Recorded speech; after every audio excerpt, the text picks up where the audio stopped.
ideal outcome. Talk to us, Janet. We had just such wonderful presenters, Vidya, Keri, and Father John, even Abstentia. And our presenters have so much to offer, and we agreed we would want to continue the conversation. So we conceived of a Dignilogue waiting to become. And we think that perhaps in a month, we can pull it together. And Elaine, are you there? I was wondering if you could co-host, partner with me, and then I could accept the emails from people who are interested. You can email me if you're interested, and we can have this Dignilogue where we really get people to share much more. Vidya and Keri just gave us these little seeds, and we would like them to be nurtured further. Thank you so much, Janet. Thank you. We are looking forward to that Dignilogue. I'm really looking forward to it, and I hope other people can join. Me too, me too.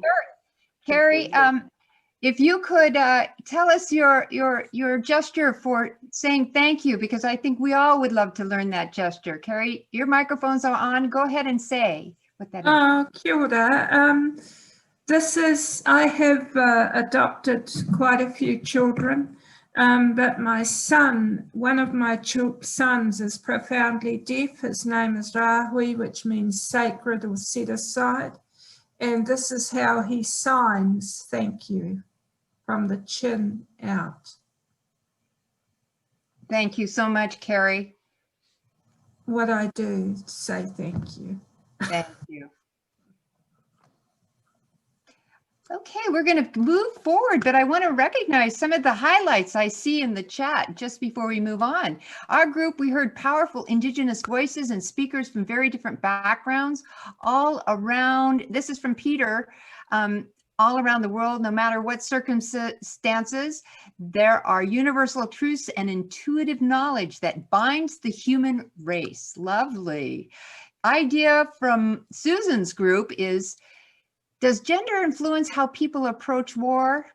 Does gender, namely female identified folks, offer a way to make a sense of violence across the world? What does it mean to be a feminist? And how do we respect feminism that uplifts, and uplifts us? Great discussion, Lucian says in group 10, the layering of generations and the role of the state in causing trouble. George Wolfe points out Ubuntu, I think, is best understood as relationship. And group 7 said, Martha's group, the importance of humility in overcoming gender stereotypes, finding common ground, caring in order to move out of humiliating behaviors and policies. So it sounds like wonderful, wonderful dialogue, and I can't wait to start our next Dignilogue, our